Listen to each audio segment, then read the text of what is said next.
Our mission at SD Bullion is clear. The lowest cost gold and silver available online. While we do not have pretty blue boxes, free shipping, 4% credit card fees, or glamorous gold and silver infomercials, SD Bullion has the lowest prices that may save you hundreds on your next order. So before you make your next investment, do the math and join the over 15,000 new customers who have recently made the switch to SD Bullion. Why pay more? Hey everyone, this is Elijah Johnson with FinanceAndLiberty.com, and back with us today is Jim Willie, editor of the Hat-Trick Letter found on GoldenJackass.com. Jim, thank you so much for joining us today. Oh, it's a pleasure being here. As usual, way too much is going on. Definitely, and I'd first like to discuss a little bit about gold and silver. Gold is up about $150, and silver is up about $1.50 year to date. And demand for physical gold and silver has really been increasing, especially since the beginning of the year. I recently interviewed Andy Schechtman, president of the precious metal dealer Miles Franklin, and he told me in the interview that Miles Franklin is seeing the most demand they've had in years. He said that in the precious metal bull market in 2011, where the gold market peaked above $1,900 per ounce, Miles Franklin at that time saw investment demand coming from people who are trying to make a profit. But now he says this time around, the demand is coming from people worried about the future. And also, I also interviewed Gainesville Coin's senior writer, Stephen Cochran, and he told me that the best way to describe the events of the gold market for the first 2 months of 2016 are fear and flight to safety. So what is your perspective on how gold is regaining its safe haven status? I think there's a worldwide panic going on. I think this is impossible to verify, but this is my impression, and I'm not a novice at this, and I have access to a lot of very smart people's opinions in my own group of colleagues. But it looks to me like a worldwide panic has begun, and it began pretty much with the new year, right away out of the gate in January. And just a lot of horrible things are coming to light. A lot of insolvency is becoming apparent. A lot of debt default is becoming obvious. A lot of rot in the system is so crystal clear. But from a technical analysis perspective, which means looking at the charts and looking at patterns, gold has a massive move off a long-term bottom. I think it's like a triple bottom you can identify. And now the jump, moving up. Usually there's resistance at a critical moving average series. I mean, you bounce off the bottom and then you just don't make it past some particular moving average that offers resistance. And this time we jumped way past the 200-day moving average, like 100 points higher, and way past the 50-week moving average, I think about 90 points higher. This is a major bullish reversal. So, in another perspective, gold is showing tremendous relative strength compared to, say, the stock market, the oil market, the junk bond market, and a whole lot of other things. The only thing that is looking equally good is the treasury bonds, which I regard to be a black hole. It's a black hole. The treasury bond's a black hole. It's attracting capital across the world. Countries are having problems with their stock market, so money goes into the treasury bonds. Countries are having problems with their currency, so investors are moving out of their own domestic currency and into treasury bonds. It's a black hole. It's not a good investment. It's a black hole. It's attracting global capital in a climax event that's going to result in the vanishing of the dollar. It's very interesting what's happening. This black hole has never been seen like this before. You have trouble in all kinds of asset classes, in all continents, and lots of economic justification for the problems, and money's moving into the supposed safe haven, where I think some of it is going to be lost, maybe more than a little bit. So We could talk for an hour about the treasury bond black hole, but I'd rather not discuss that today because we got some really good things lined up. Definitely. And what I was going to ask you about next is if you can expand a little bit on what do you think has changed that is making investors fearful and want a safe haven in the first place? Well, you have all kinds of news of bank problems. Now, bear in mind that since Lehman, we've not made one single constructive reform move toward remedy. Not one single move. The move to 0%, that was to enable Wall Street to make money on a carry trade, bond carry trade. That was to make free the money in the interest rate swap derivative machinery so they could have artificial treasury bond demand when no one's buying treasury bonds. This black hole is fed by 0% and the derivative machinery, multi-trillion-dollar derivative machinery. Okay, so they're seeing the bank problems. They're hearing about threats of bail-ins. They're hearing about negative interest rates. These are not normal things.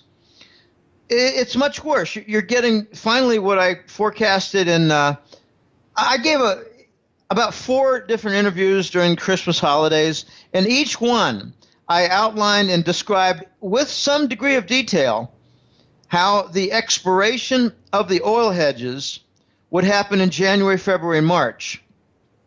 And you're going to see a lot of energy firms fall and their banking partners realize tremendous losses. Well, it's happening now. But people are also noticing the shipping distress. I think there's actually an unspoken global strike now where shippers refuse to accept treasury bills. I don't mean shippers. The people who lease the ships, the people who use the ships to ship products like containers, they're refusing to accept treasury bills in payment, so the ships don't go anywhere. The people are also seeing tremendous amounts of job cuts amidst this bullshit sluggish recovery. I mean, it's like there's a law. You must describe the sluggish recovery. No, fear is growing. Okay, you have leaking information about new currency systems. You have the RMB usage, Chinese currency, much more for trade payments.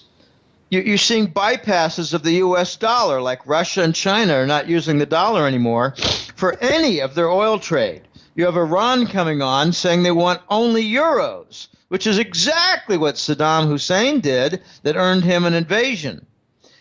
I think people who are a little bit smarter are noticing that QE, the monetary policy, is not working.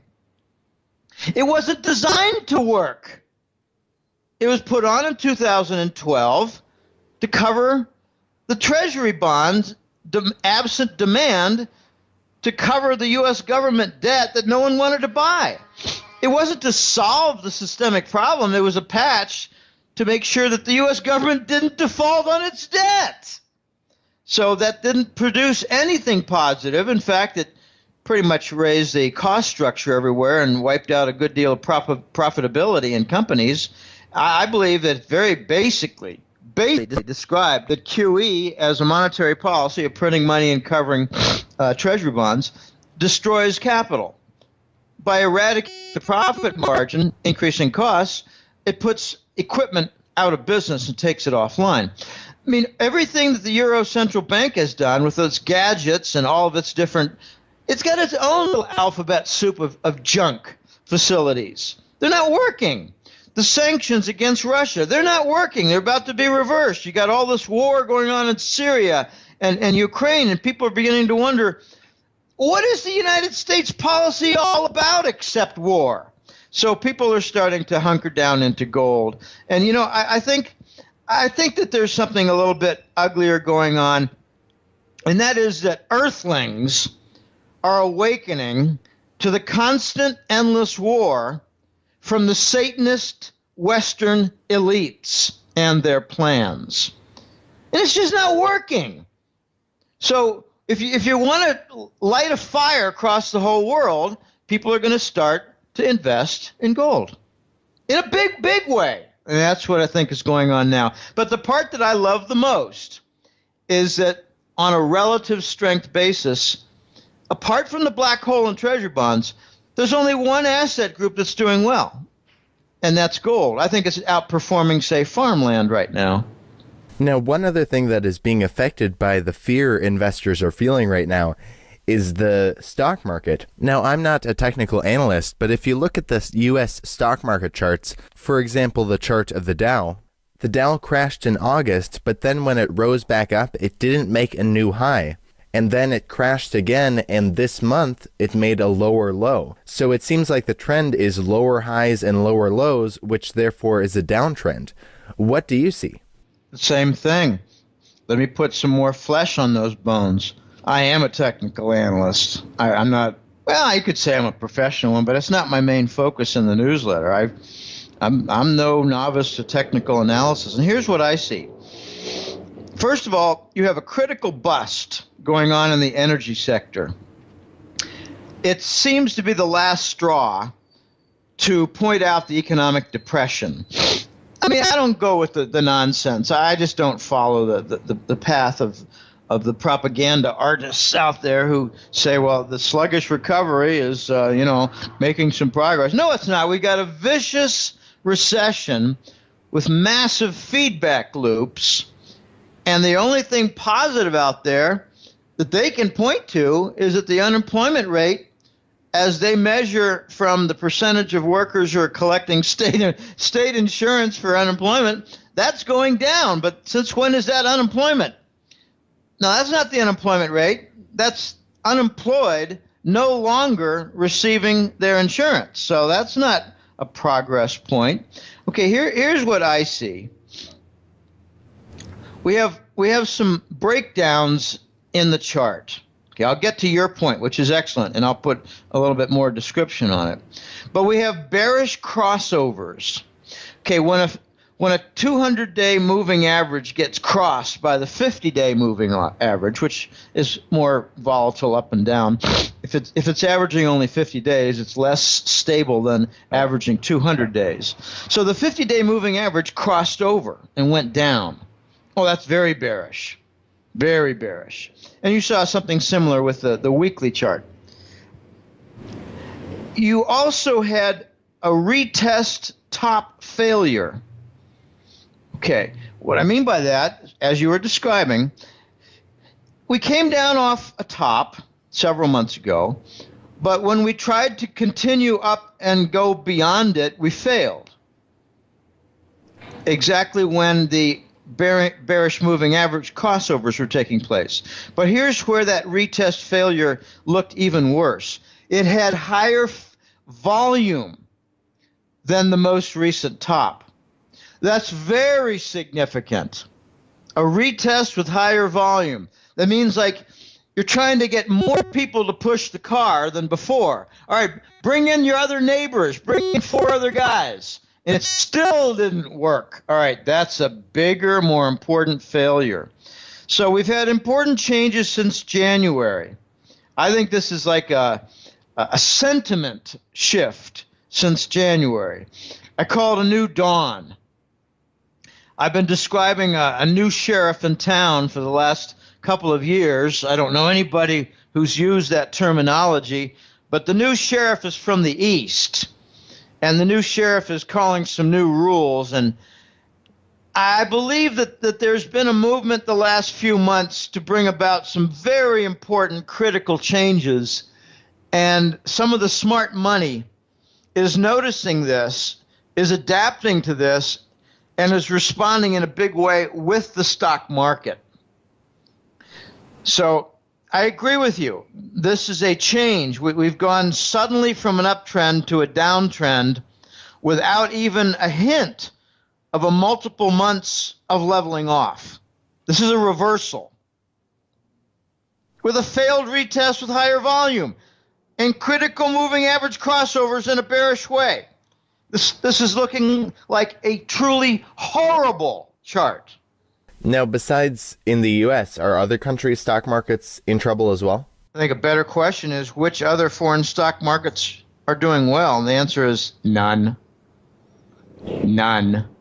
Not even the robust Hong Kong market for stocks. And I had a feature story it's not my own. Don't mean to say it's an original, but I had a feature story in the February gold report that I post for Hat Trick Letter. You had a reversal in the Hong Kong property market. This is the sort of thing that's leading stock markets down. In Brazil, it's the declining real currency, which is down about 70 or 80% in the last 3 or 4 years. So that's leading their stock market down. In Europe, you've got sanctions and you've got the human dumping of garbage going on. I actually forecasted correctly a major terrorist event last autumn. I noticed that not only was there human garbage, the North African and some Middle Eastern Arabs being dumped in Europe, and I noticed something really important regarding this dumping of the Arab refugees. They're not Syrian. They're all kinds. I mean, I have a client in Italy who said, Jim, you're calling it the Syrian refugees. They're Moroccan, they're Tunisian, they're all kinds. They're not just Syrian, they're all kinds. This is a dumping process. And I asked a critical question.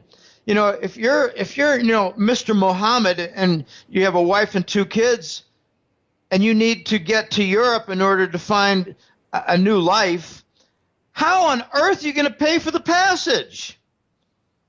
They're being paid by the NGOs out of the U.S. government. This is a dumping process. Okay, so I made a forecast that if they were dumping tens of thousands of Arabs, refugees, into Italy and Germany and France, then this was a smokescreen for moving in some terrorists, and we're going to see a big terrorist event somewhere in a major European city. I said this in August and September. And there it was, Paris, France. Okay, so you've got these refugee problems, an increase in assaults and rapes all across Europe, France, Germany, Sweden, people being killed in robberies. You got all kinds of problems. You got the Russian sanctions. You got demands for support of Turkey that are not being met. And how's an economy in Europe supposed to behave in response? So it's seeing distress. People are saying, well, I can point to any of 12 reasons not to invest in the European stock market. So the DAX in Germany is doing bad. The CAC in France is doing bad. The FTSE in England is doing bad. These are all doing bad. They're also suffering from basic profit struggles and currency distress. All kinds of countries. This is a universal problem right now, Eli, and it's not going away until we do the right thing. I've got kind of a funny little story. Several clients and some interview hosts have said, "But Jim, haven't they really tried everything? Nothing seems to be working." I said, "No, they haven't tried everything. They haven't liquidated the big banks. They haven't installed the gold standard. They haven't removed the Treasury bond black hole. They haven't done a default related to that on U.S. government debt. They haven't done everything. There's no gold standard. We're doing everything but the right thing." There's a joke in Europe that says the Americans would do all the wrong things, make all the wrong decisions before they do the right thing. So we're doing everything but liquidate the banks and install the gold standard. It'll come first in trade, then in bank reserves, and then in currencies. This is global, Eli. And that's why I think we're on the major cusp for something related positive to gold. I think there's going to be a gigantic bandwagon worldwide in favor of gold. It's going to jump on it, and we're going to see a whole lot of new currencies that are gold-backed. And the pressure will be on because they're going to achieve critical mass, which is what I've been making a point on for a couple of years. They're going to achieve critical mass because there's going to be a sufficient number of countries involved to maybe cover, say, 75, 80%, maybe 85% of global trade. So any country that doesn't participate, they're looking at the third world. Now, we're going to see a lot of positive events, I think, this year regarding gold. I mean, you can look at specific examples like the Shanghai gold fix is taking control from London. Yeah, the Shanghai gold exchange is offering RMB-based, Chinese currency-based futures contracts for gold that actually deliver in gold, unlike what the COMEX does. They don't deliver in gold. You want to buy a gold contract in New York on the COMEX? Fine. Don't expect to get any gold as part of the contract. In other words, constant violation of futures contracts and no lawsuits and no criminal prosecution. They're selling gold without delivering gold. That's just a control device. All right, so we're going to see a lot of interesting positive events in gold this year. And unfortunately, it's going to be amidst ruins of the global economy and the global financial structure. Now, if I could just ask, you're saying that countries are going to start backing their currency with gold. I mean, the price of gold right now is way too low for that actually to be feasible, right? I mean, there's way too much currency in the world. So wouldn't the price of gold have to be set much, much higher? Exactly. And that's the plan. How high do you see the price of gold going? Well, I see several steps. I'd like to outline the steps and maybe put a few words behind them. I think we're going to see the big banks of the world realize we need to conform to Basel III and the rules related. We need to load up on some gold and put them in our bank reserves, now Tier 1 asset, as they call it. And when everybody's in place, this could actually be part of the reason why gold is doing well in the last month. Big banks are buying gold.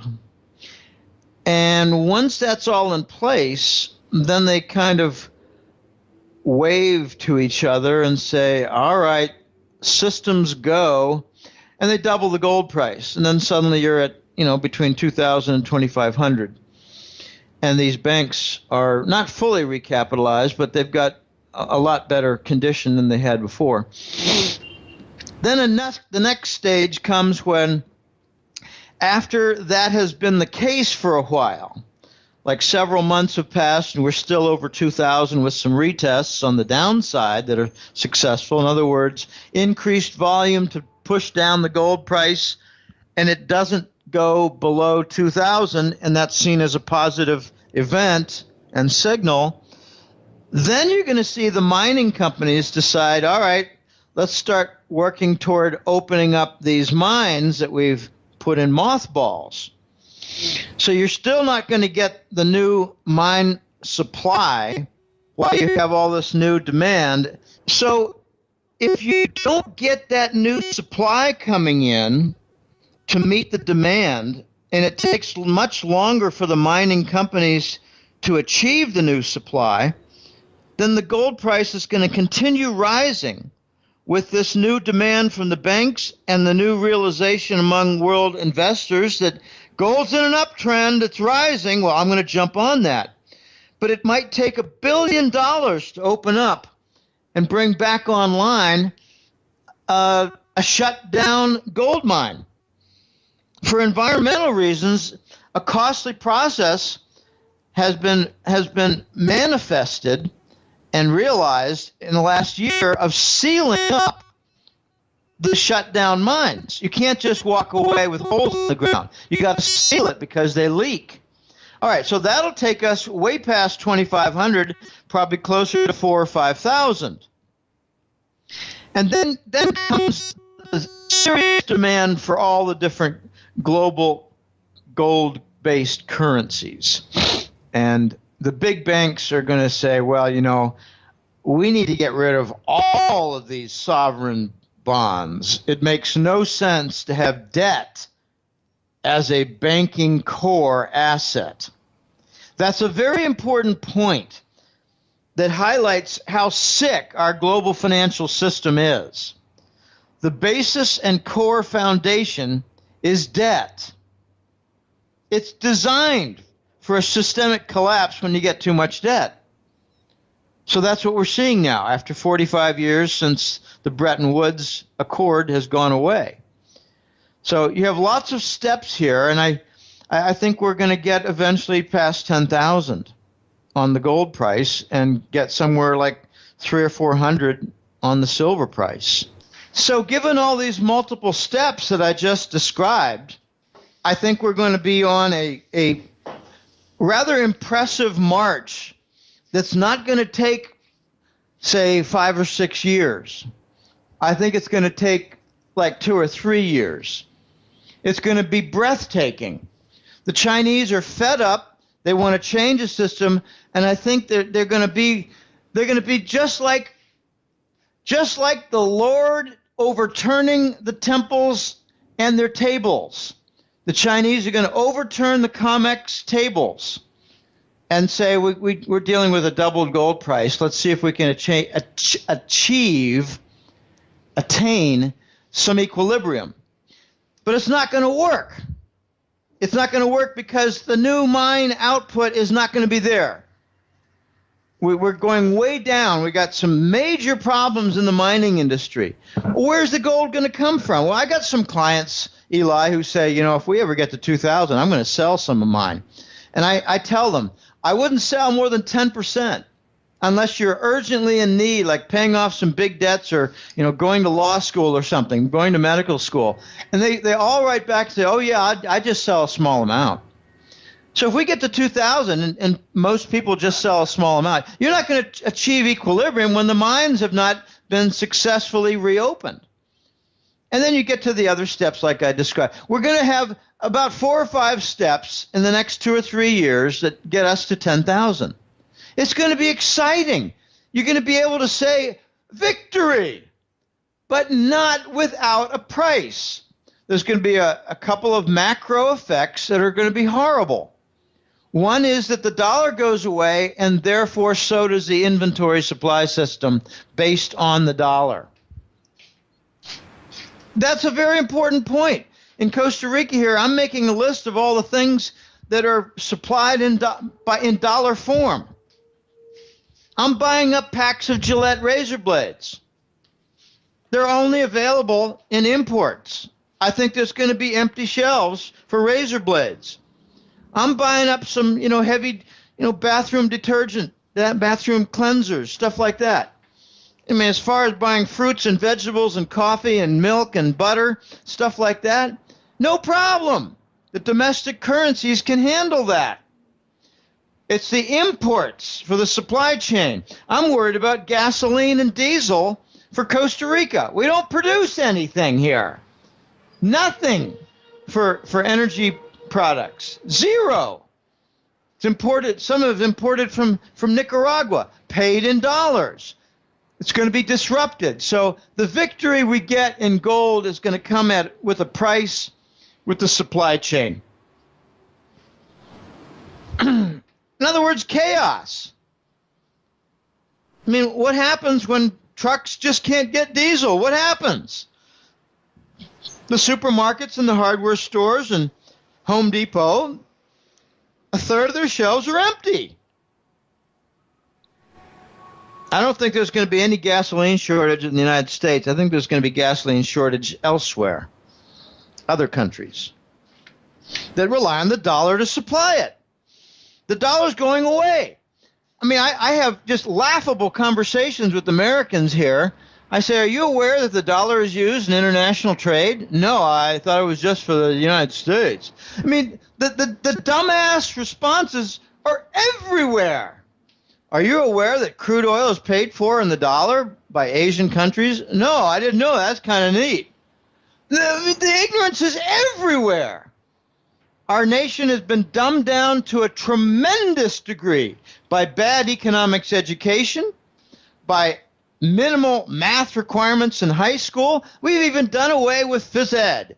There's no phys ed in the United States anymore because fat boys can't play dodgeball. Anyway, I get carried away. The next topic I'd like to discuss is a little bit about Deutsche Bank. Deutsche Bank recently has, well, in 2015, it lost 6.8 billion euros, which is the equivalent of about $7.5 billion. You said that Deutsche Bank could be the catalyst that takes down the whole banking system. Did you want to discuss a little bit about this? Yeah, let's talk first in a preliminary point, about something that Deutsche Bank did way back in 1998. I remember this because I was at Digital Equipment Corp, a computer company. It was IBM number 1, Digital number 2, Hewlett Packard number 3. But Digital had a death event. But in the early 90s, I used to attend focus groups. I mean, some of my colleagues were involved in the non-quantitative, meaning that they weren't statisticians, but they were doing important work. They were doing focus groups and things like that. And they would say, hey, Jim and Bob and Johnny, if you want to come, we're over at the hotel up in Littleton, and come on. It starts at 9 o'clock and goes to 11. We got Bankers Trust there. Okay, Bankers Trust. That was a big client.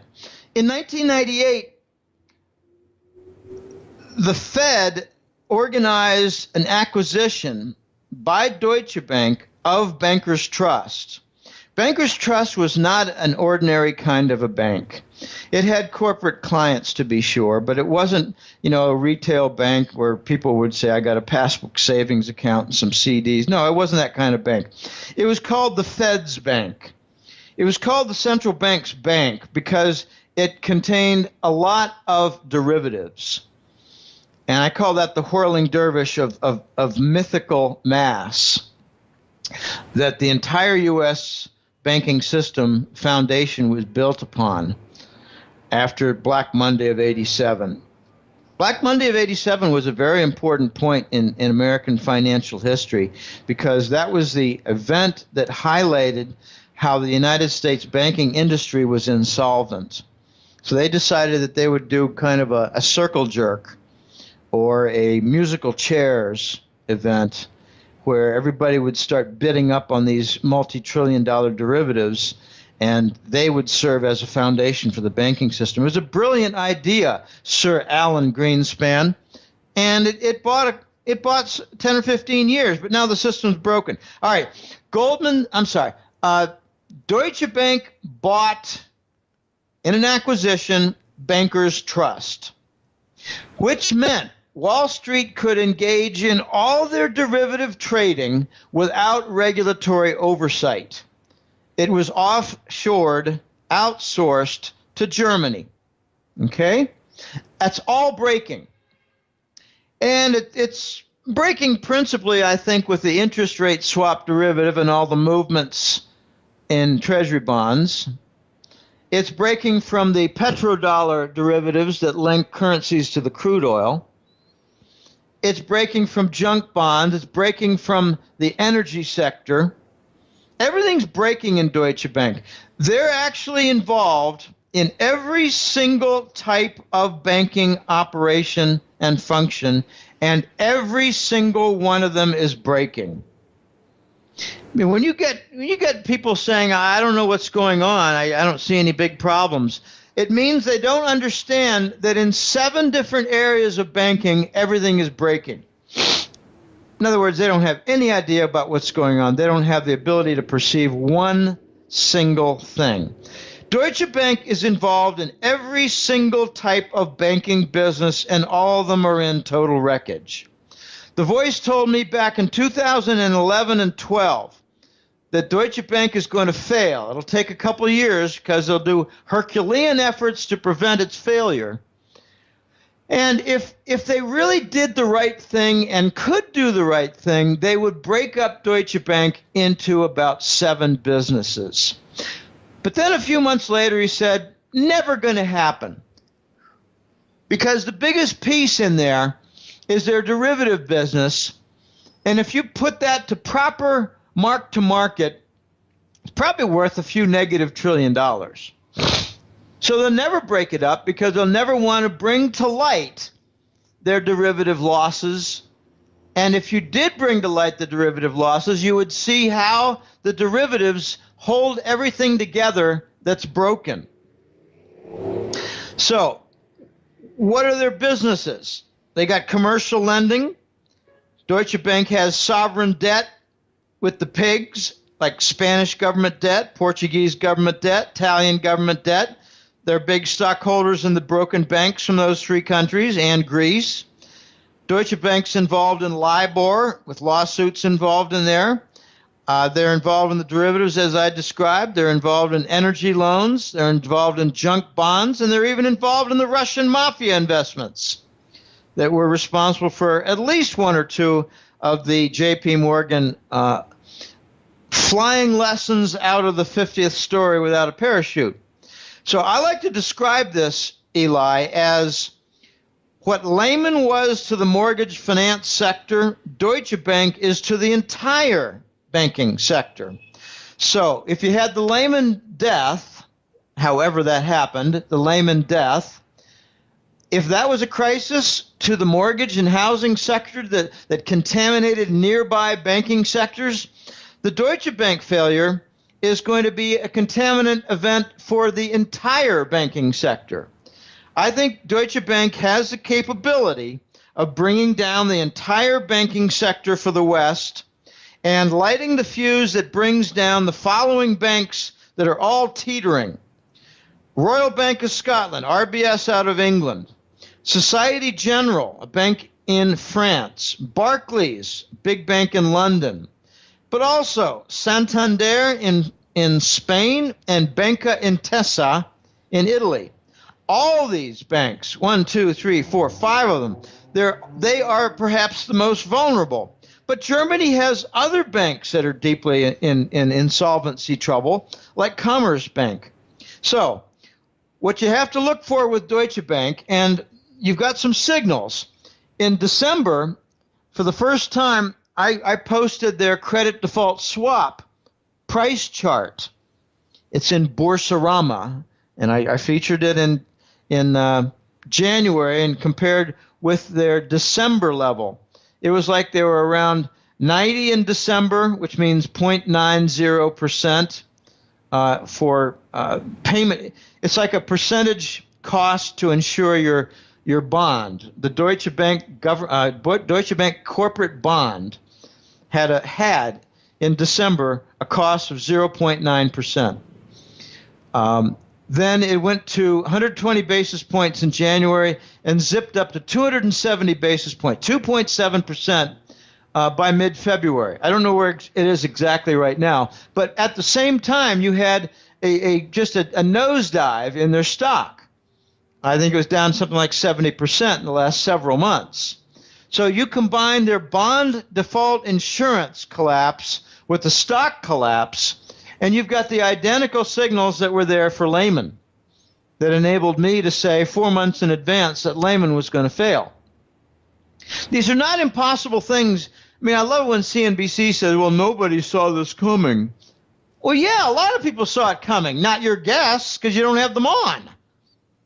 You don't want to have people on CNBC in July of 2008 saying the credit default swap for Lehman Brothers is rising like crazy and looks like they're going to die.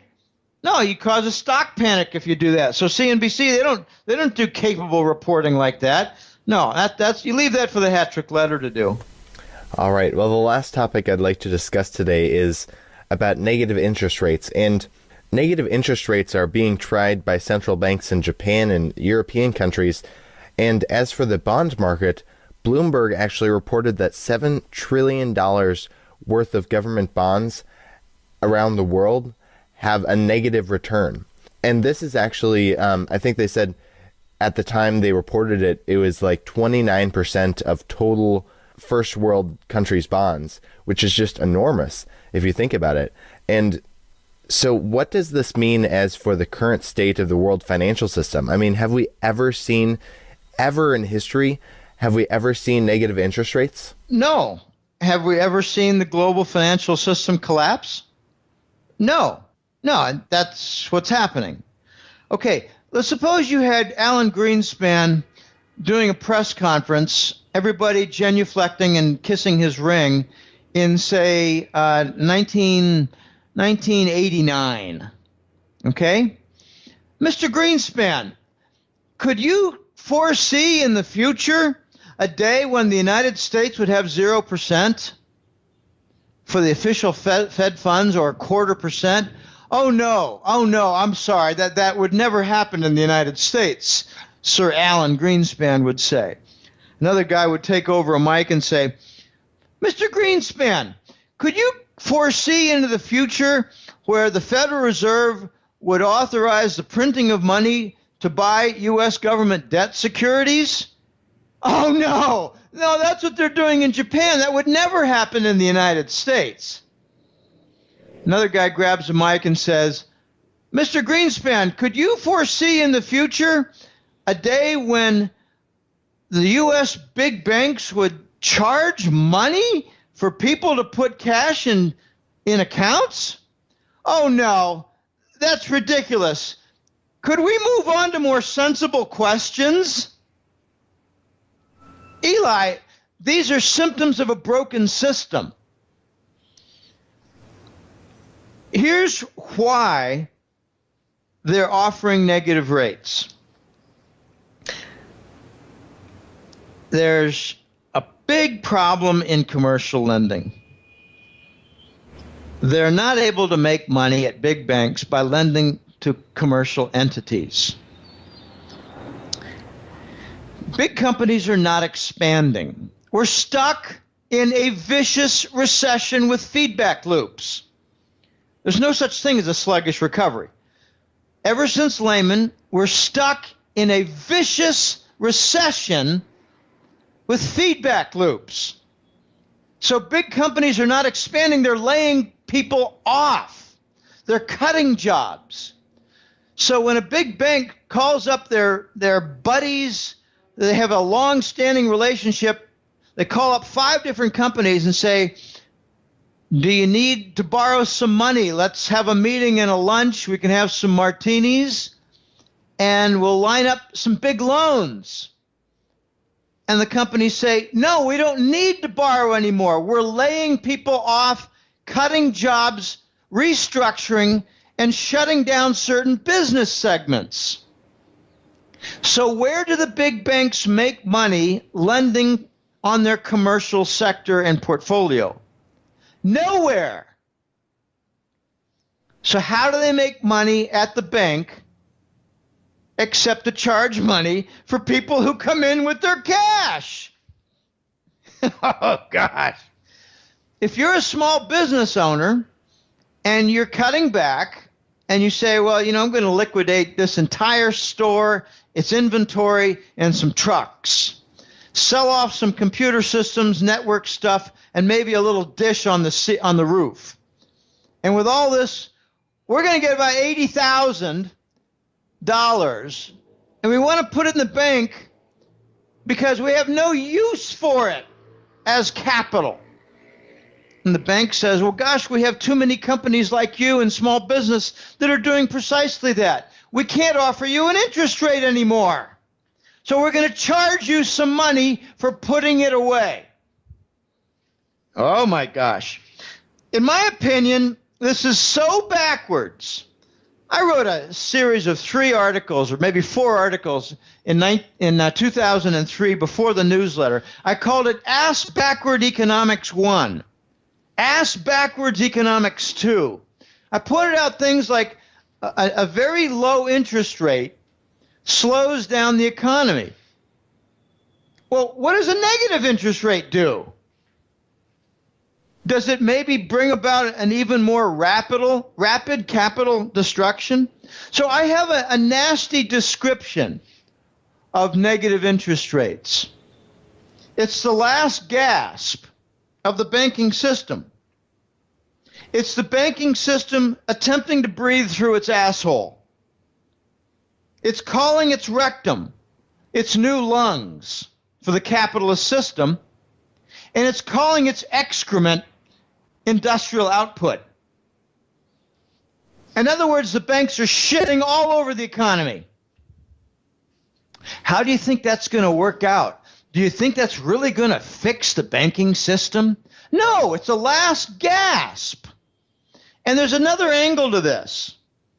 If you're engaged as a big Wall Street bank in a carry trade, where you're borrowing short-term money and you're investing it in long-term bonds. That's one reason the 10-year bond is having a rally. These banks are borrowing cheap money and investing it in the 10-year bond. They're making money. So could it be that as the interest rate falls, as the bond yield falls on the 10-year Treasury by, say, 0.25%, could it be that the banks say, well, we're going to continue to make that profit by charging 0.25% on the bank accounts? So is the negative rate going to be exactly what the 10-year bond yield has dropped? Don't know. But it does sound interesting. Now, this is the last gasp. Eli, a year from now, you're not going to be looking at some of these banks in their same condition. You're going to be looking at them in a liquidated position. You're going to be looking at them in a collapsed position. The saddest thing about the Western banking system right now is that they're all lashed together, these big banks, following Lehman. They decided, well, let's protect each other by tying each other together with big contracts and share the responsibility. It used to be that Morgan Stanley had most of the oil derivatives, and now they all have the oil derivatives. So they're all going to go down at the same time. And that's why I think we're going to see a major gold volcano event in the next several months, because the banking system is imploding. They're all going to go down together. If Deutsche Bank goes down, you're going to see all the other banks go down with it, like RBS, Societe Generale, Barclays, Santander, Bank Intesa. If one Italian big bank goes down, you're going to see 5 others go down. If one big French bank goes down, you're going to see 5 others go down. It's a domino contagion effect. They don't want the contagion, so they lash together themselves, hoping that no one big bank would go down, like Deutsche Bank. We're way past the situation where they can kill off one bank like they did Lehman Brothers and feed off its bones. We're way past that. The next big bank that goes down will be a systemic failure event. This is the end. This is the end game, Eli. Well, Jim, Willie, thank you so much for joining us today. I guess before we let you go, did you want to share with the viewers where they can find you and any last thoughts you had? Sure. The website is www.goldenjackass.com. No hyphens or anything weird in there. Just goldenjackass.com. Amazingly, EI, this May will be 12 years. So it's been a long path. I did not expect when I started this for the dollar to be around at the year 2010. They've extended things with 0%, extended things with QE and the bond monetization, which is something like a country Zimbabwe would do.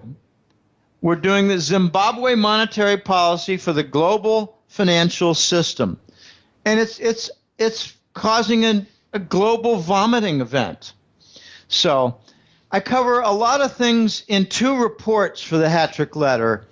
It's the Global Money War Report. I changed that name after the Lehman event because, I didn't need to forecast how the banking system was going to go bust and turn insolvent when it just happened. So I changed the theme of the first report to the Global Money Report, Money War Report, and I focus on that with major events to defend the dollar, like wars in Ukraine to defend the dollar, obstructions in Syria to prevent Iranian gas from reaching the European market, because the Gulf Emirates don't want their business in LNG upended.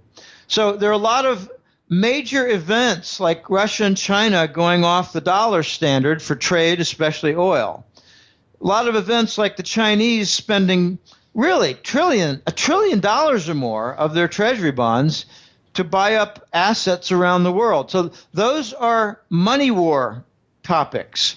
The second report is the gold and currency report, where I get down to the nuts and bolts, like Indian demand for gold and silver, North American demand for gold and silver. And there's an interesting point regarding North American silver demand.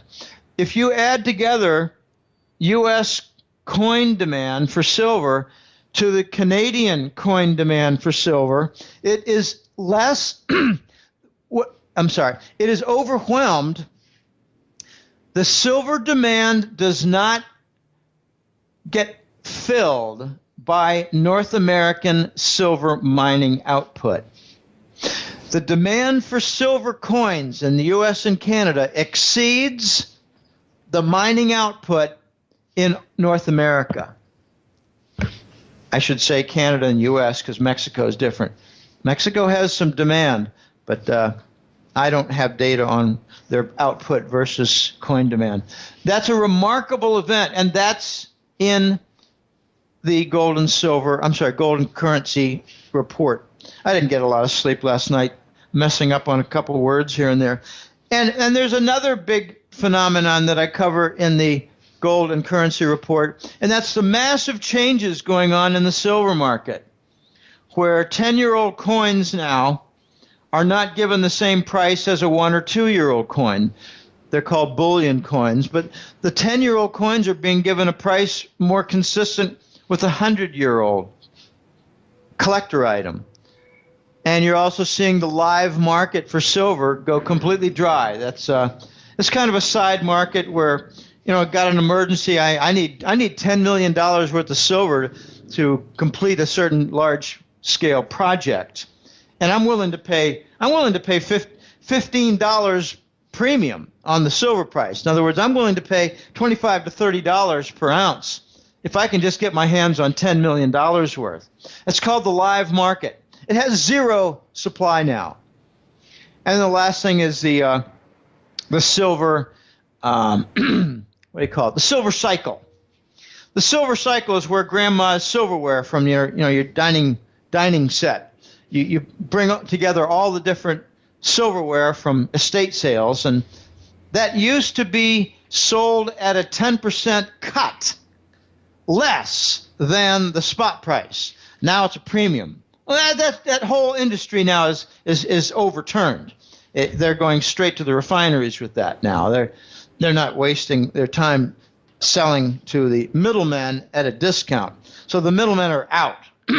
Okay, I cover things like that in the gold and currency report, which has kept its name for the entire 12 years.